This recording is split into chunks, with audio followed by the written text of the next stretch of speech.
اب اس کے بعد ایک بہت ہی اہم واقعہ آ رہا ہے اور اس کو بہت ہی گہرائی سے سمجھنے کی ضرورت ہے، اور ہمارے اس دور کے ساتھ اس کا واقعی بہت گہرا تعلق بھی ہے، اور یہ واقعہ ہے حضرت موسیٰ علیہ السلام کا ایک شخصیت کے ساتھ ملاقات کا۔ اب وہ شخصیت کو کسی نے تو بنا دیا فرشتہ، کسی نے انسان رکھ کے تو اس کو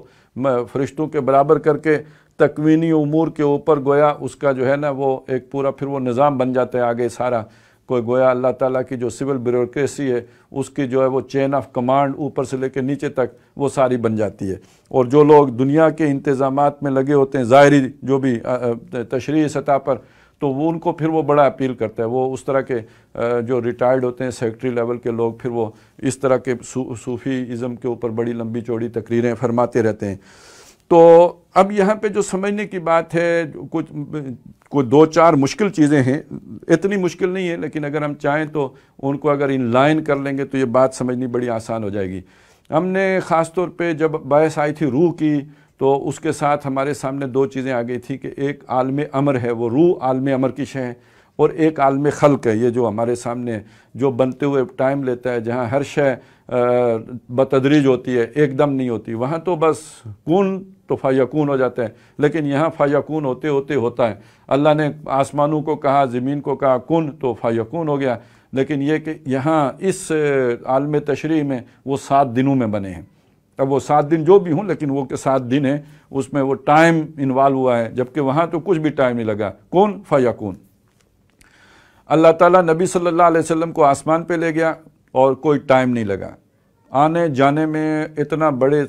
وہ بیت المقدس اور وہاں سے آسمان اور پھر واپسی کوئی ٹائم نہیں لگا، لیکن عالم تشریح کے اعتبار سے اگر سوچا جائے تو یہ صدیوں کا سفر ہے جو لمحوں ہی میں نہیں بلکہ بغیر لمحے کے طے ہو گیا ہے۔ وہ کنڈی ابھی جوں کہ توں ہل رہی تھی، تو یہ عالم امر اور عالم خلق کا فرق ہے۔ اسی طرح سمجھ لیجئے کہ 2 عالم ہیں اور ان کو علیحدہ سے ہم سمجھ لیں، ایک کو ہم کہتے ہیں عالم تکوینی اور ایک کو ہم کہتے ہیں عالم تشریعی۔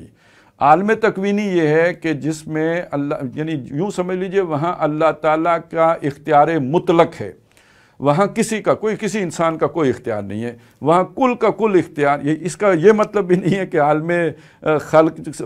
جو عالم خلق اور عالم امر کی علیحدہ علیحدہ حدود ہیں اور یہ آپس میں گتھم گتھا یا ملے ہوئے یا ایک دوسرے کے اندر جو ہے وہ جڑے ہوئے نہیں ہیں۔ اسی طرح یہ سمجھ لیجئے کہ عالم تکوینی اور عالم تشریح بھی اس طرح نہیں ہے جیسے پاکستان اور ایران ہوں، بلکہ یہ کہ یہ ایک ساتھ ہیں، بس ان کے قوانین مختلف ہیں، ان کی عادات مختلف ہیں۔ تو تکوین کی سطح پر سب کچھ اللہ ہی کے اختیار میں، وہاں اللہ کا اختیار مطلق ہے، وہاں جبر محض ہے، کسی کا کوئی اختیار نہیں ہے، کل کا کل اختیار اللہ کے پاس ہے۔ اور دوسری بات یہ سمجھ لیجئے کہ وہاں کل کا کل خیر ہے، وہاں شر کا کوئی وجود نہیں ہے۔ اب یہ جو عالم تشریعی ہے جو عالم خلق کے ساتھ بہت مشابہ ہے، یہاں تو سارا کچھ جیسے جو علت اور معلول کا چکر بھی ہے اور یہ کہ تدریج کا معاملہ بھی ہے، ٹائم بھی لیتا ہے یہ، اسی طرح یہاں پہ جو کچھ بھی ہوتا ہے وہی علت و معلول یعنی اسباب کی سطح پر ہوتا ہے، کچھ کرنے کے نتیجے میں کچھ ہوتا ہے، خود بخود نہیں ہوتا ہے۔ وہ جو خود بخود ہوتا ہے وہ لدنی ہو جاتا ہے، وہ تو پھر ایک تکوینی شے ہو گئی، اس کا اس اسباب کی سطح پہ ہمیں کوئی نظر نہیں آئے گا۔ ایک بندہ آگ سے نکل کے باہر آ گیا زندہ سلامت، اس کی کیا توجیہ کریں گے آپ؟ یہ کسی کی توجیہ اس سے ہو ہی نہیں سکتی۔ پانی جو سطح ہموار رکھتا ہے وہ اپنی سطح جو ہے وہ کاٹ کے پہاڑ بن کے کدھر کھڑا ہو گیا کدھر کھڑا ہو گیا، کیجئے توجیہ اسباب کی سطح پر، اس کی کوئی توجیہ نہیں ہے، یہ ممکن ہی نہیں کہ آپ اسباب کی سطح پہ اس کی کوئی توجیہ کر سکیں۔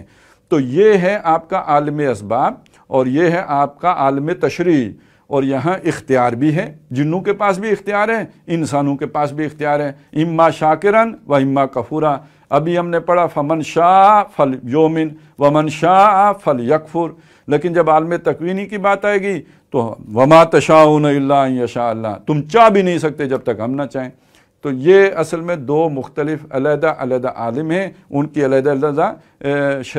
قوانین ہیں۔ اسی میں یہ سمجھ لیجئے یہاں خیر بھی ہے اور شر بھی ہے۔ یہ خیر اور شر اللہ کے اعتبار سے نہیں ہے، یہ خیر اور شر ہمارے اعتبار سے ہے، اور ہمارا حساب بھی اس ہمارے لیے بنے ہوئے قانون کے مطابق ہوگا، اور ہمارے اعتبار سے خیر و شر اس طرح ہے۔ ابھی ہم نے واقعہ پڑھا یوسف علیہ السلام کا، بھائیوں نے جو کام کیا جا کے کنویں میں ڈالا، غلط کام کیا، یہ شر کے کھاتے میں لکھا جائے گا۔ قافلے والوں نے بجائے اس کے کہ مسروقہ کوئی انہیں رستے میں کوئی چیز ملی تھی اس کا مالک تلاش کرتے، اسے متعلقہ آدمی تک پہنچاتے، وہ اسے سامان تجارت میں جو ہے چھپا کے لے گئے، جا کے بیچ دیا۔ وہاں جو بھی وہ واقعہ پیش آیا اس گھر کے اندر، عزیز مصر کے گھر کے اندر، تو جو بھی خاتون کی حرکت ہے اسے آپ خیر کے کھاتے میں تو نہیں ڈال سکتے، وہ شر کے کھاتے میں ڈالیں گے۔ پھر مجرم عورتیں ہیں، لیکن ان لوگوں نے فیصلہ کر کے تو یوسف علیہ السلام کو جیل میں ڈال دیا، آپ شر کے کھاتے میں ڈالیں گے، یہ سارا شر کے کھاتے میں چلے گا۔ لیکن یہ کہ اللہ کے اعتبار سے دیکھیں گے نا، تکوین کی سطح پہ یہ سارا خیر ہی ہو رہا ہے، اس لیے کہ اللہ تعالیٰ یوسف علیہ السلام کو ان امتحانوں سے گزار کر وہ تعویل الاحادیث کا علم سکھانا چاہتے ہیں۔ تو یہ خیر اور شر یہ ہمیں انسانوں کے اعتبار سے نظر آئے گا۔ کوئی دکھ پہنچ گیا، شر ہے،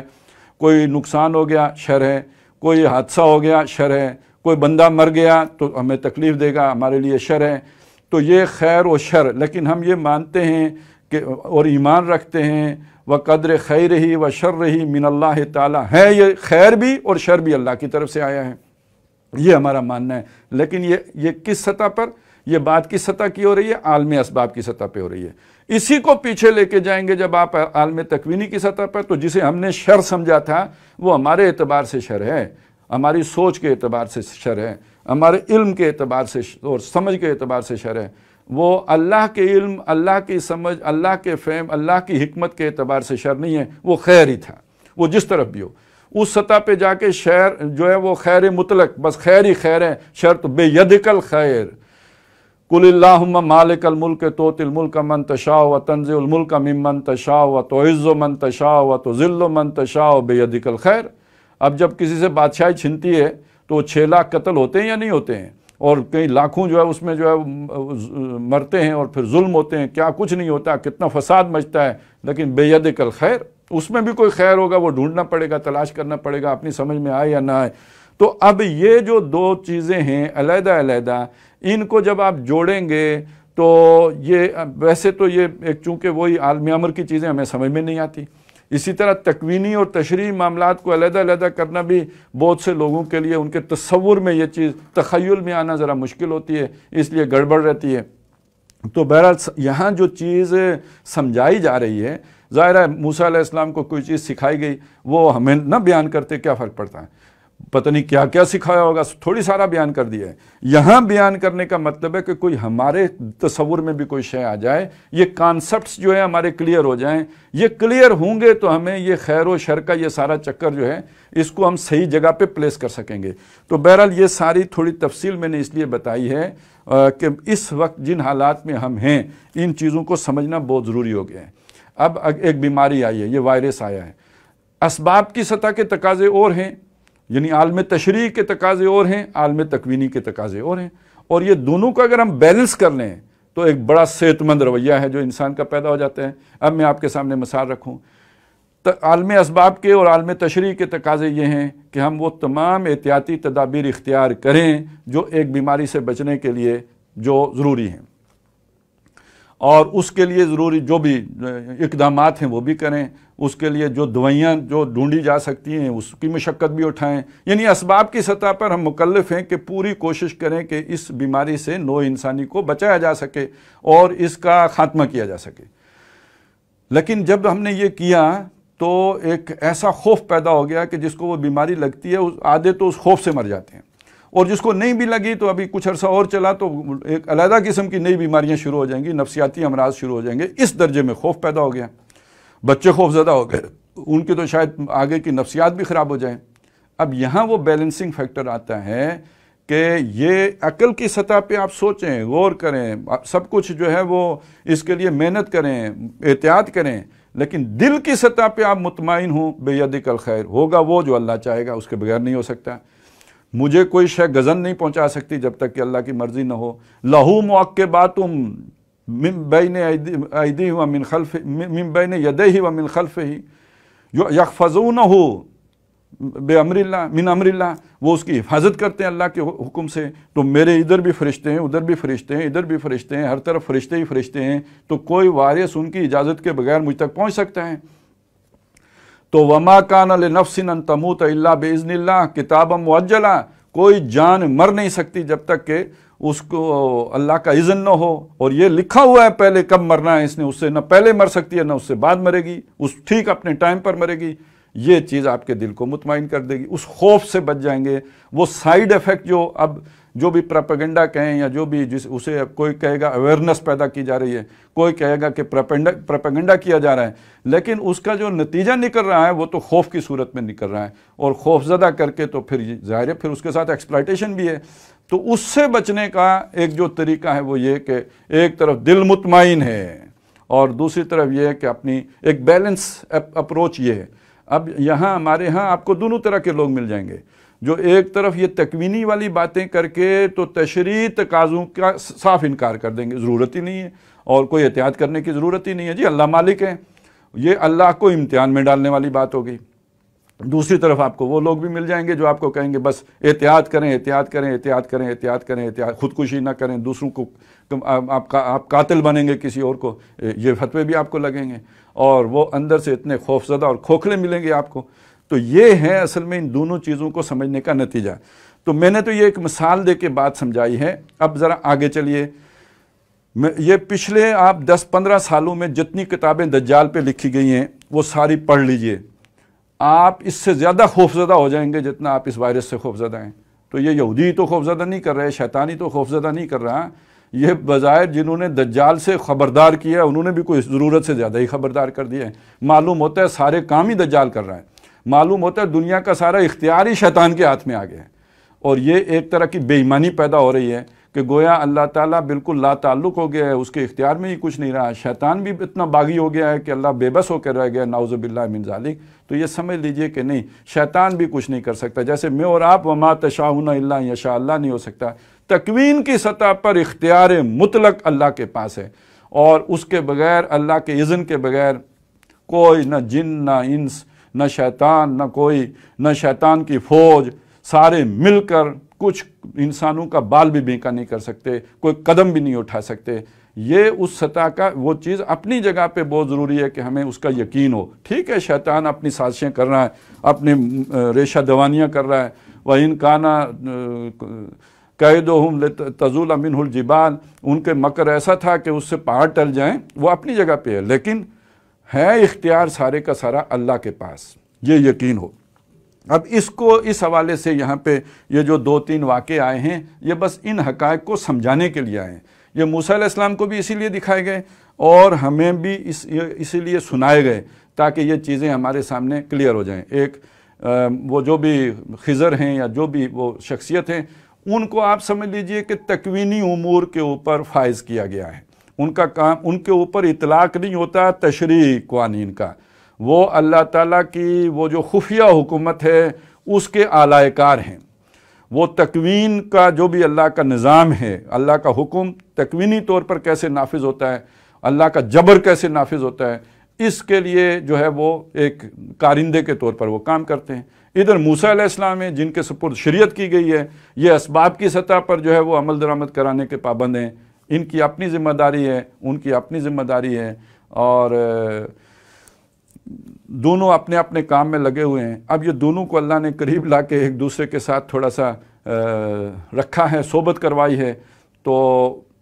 اس پہ موسیٰ علیہ السلام کا جو تجربہ ہے اس کو ہمارے ساتھ شیئر کر دیا ہے کہ موسیٰ علیہ السلام کا رویہ یہ ہے۔ اور اس میں اصل بات جو ہمیں تعلیم ہوئی وہ کیا ہوئی؟ تکوین کی سطح پہ جو کچھ بھی ہو رہا ہے وہ صرف دل کی سطح کی بات ہے، اس کے ہم مکلف نہیں ہیں۔ دل کو ہدایت ہونی چاہیے، سب کچھ پردم بتو مایا خیشرا تو دانی حساب کم و بیشرا ومن یؤمن باللہ یہدی قلبا، اس کا عمل سے کوئی تعلق نہیں ہے۔ عمل کی سطح پہ مکلف ہیں شریعت کے، ایک چیز صحیح ہوئی ہے، خیر ہوئی ہے، اس کو اپریشیٹ کیا جائے گا، اس کے لیے کہا جو ہے اس کی حوصلہ افزائی کی جائے گی، اس کی طرف دعوت دی جائے گی۔ ایک چیز غلط ہوئی ہے تکوین کی سطح پر اللہ ہی نے کی ہے، اللہ نے کسی سے کرائی ہے، اس کا انکار کیا جائے گا، غلط چیز ہوئی ہے۔ اس پہ یہ نہیں کہا جائے گا کہ اللہ تعالیٰ نے جو ہے وہ چونکہ سب اللہ ہی کے ہاتھ میں ہے لہٰذا اللہ نے شرک جاری کروا دی ہے تو اس کا بھی جواز ہے، ٹھیک ہے اللہ نے جاری کرائی ہوگی۔ اور یہ ہے در حقیقت وہ چیز جو سمجھنی ہے۔ میں اور آپ اس بات کے مکلف نہیں ہیں کہ تکوین کی سطح کا تقاضا کیا ہے، ہاں سوچ کی سطح تک اور دل کی اطمینان کی حد تک ہمیں تکوین کا پتہ ہونا چاہیے تاکہ دل مطمئن رہے. لیکن کل ہم سے جو محاسبہ ہونا ہے، جو ہم سے سوال و جواب ہونے ہیں، جو اللہ تعالیٰ نے ہمارے کریکٹر کے صحیح یا غلط ہونے کا تعین کرنا ہے، وہ عالم تشریع کے اعتبار سے کرنا ہے. آپ کے سامنے فرشتہ بھی غلط کام کر رہا ہو، آپ کا کام ہے کہ بتائیں فرشتہ صاحب آپ ٹھیک نہیں کر رہے ہو، آپ نے بندہ قتل کر دیا ہے. اور آپ کے سامنے کوئی خضر غلط کام کرے تو آپ کا کام ہے کہ اسے ٹوکیں کہ آپ نے جو ہے یہ بچہ کیوں قتل کر دیا ہے. یہ ہے جو اصل تعلیم ہے اس کی. اس حد تک رہیں تو ہدایت ہے. اور بعض لوگ جیسے کہ اس واقعے کو کوٹ کر کے خود خضر کی ڈیوٹی بغیر اپوائنٹمنٹ لیٹر کے اپنے پاس رکھ لیتے ہیں. وہ یہ سمجھتے ہیں کہ اللہ نے مجھے لگایا نا، یہ سیکرٹری بنا دیا ہے مجھے، تو اب میں جو فیصلہ بھی کروں گا یہ خضر کا فیصلہ ہے. تو اب یہ گویا یہ شخص جو ہے نا پوری طرح اس کو فریب دے دیا ہے دجال نے یا شیطان نے، جس کے بھی سپورٹ کر دیں، یہ اب اپنے فریب میں آ چکا ہے. اور اس وقت دنیا میں بہت سے لوگ اسی چکر میں پڑے ہو. اپنے یہ جو دنیا کی اس وقت کی روحانیت ہے، اس وقت کا جو اسپرچولیزم ہے، وہ روحانیت وہ والی روحانیت نہیں ہے جو عیسیٰ علیہ السلام والی روحانیت ہے. یہ روحانیت یہی ساری شیطنت والی روحانیت ہے. اور اس کے اندر جو سب سے بڑا فلسفہ ہے، وہ سب سے کارگر جو وار ہے، وہ یہ ہے کہ گویا جس شخص کو دنیا میں کوئی صدر مملکت بن گیا ہے، کوئی کسی کو اور جو ہے کسی ادارے کی سربراہی مل گئی ہے، کوئی امریکہ کا صدر بن گیا ہے، تو وہ یہ سمجھتا ہے کہ یہ منصب مجھے اللہ نے تفویض کیا ہے اور اب میں سیاہ کروں سفید کروں، چونکہ مجھے یہاں پہ دھکا دے کے پہنچا دیا گیا ہے، تو اب مجھ سے باز پرسی نہیں ہوگی. میں بندے مروا سکتا ہوں، میں ایکسیڈنٹ کروا سکتا ہوں، میں بم پھڑوا سکتا ہوں. تو یہ جو بھی ہوگا، چونکہ میری نیت صاف ہے، کسی بڑے خطرے کو ٹالنے کے لیے میں چھوٹے چھوٹے کام کر رہا ہوں، یعنی لوگوں کی بہتری کے لیے کر رہا ہوں، اس لیے مجھ سے پوچھ گچھ نہیں ہوگی. یہ غلط سوچ ہے، یہ بالکل صحیح نہیں ہے. اچھا، اس پوری چیز کو جو سمجھانے کے لیے ایک چھوٹا سا واقعہ ہے، اسی سے بات پوری سمجھ میں آ جائے گی. وہ ایک قصہ ہے، ایک صحیح ہے غلط ہے اسے چھوڑ دیں، لیکن یہ بات سمجھانے کے لیے بہت اہم ہے کہ ایک صاحب حالت جذب میں جا رہے ہیں اور کہہ رہے ہیں جو او کرے سو ہو، جو او کرے سو ہو، جو او کرے سو ہو. پیچھے سے کسی اور نے پتھر اٹھا کے کوئی کنکر مار دیا سر پہ. اب جب چوٹ لگی، پیچھے مڑ کے دیکھا یہ کون ہے، تو اس نے کہا میری طرف کیا دیکھتے ہو، جو او کرے سو ہو. اب اس کا جواب یہ ہے کہ ہاں مجھے تو جو لگا ہے اس کے مارے لگا ہے، لیکن یہ کہ میں دیکھ رہا تھا بیچ میں منہ کس کا کالا ہوا ہے. تو اب یہ کہ جب ہمارے ساتھ کوئی حادثہ ہو جائے، کوئی واقعہ ہو جائے، تو اس کے بعد ہماری سوچ تو یہ ہونی چاہیے کہ یہ کام اللہ نہ چاہتا تو نہ ہوتا، اس کے ہی مارے لگا ہے. لیکن یہ کہ اس کے بعد جس کا منہ کالا ہوا ہے اس کے ساتھ تو شریعت کے مطابق سلوک ہوگا. اس نے کسی کو اگر کسی کا ہاتھ توڑ دیا تو بدلے میں اس کا ہاتھ توڑا جائے گا، اور اس نے اگر کسی کا دانت توڑا ہے تو بدلے میں اس کا دانت توڑا جائے گا. ٹھیک ہے، میرا دانت اللہ کے اذن سے ٹوٹا ہے، لیکن اس کا یہ مطلب تو نہیں کہ توڑنے والے کو معافی ہے کہ یہ خضر صاحب تھے. تو یہ بس اتنی بات اگر سمجھ میں آ جائے، اس واقعے کو اب ہم بنیاد بنا کر ان دونوں عالم کا معاملہ سمجھنے کی کوشش کریں، عالم تشریع کا اور عالم تکوینی کا، تو بات سیدھی ہو جاتی ہے.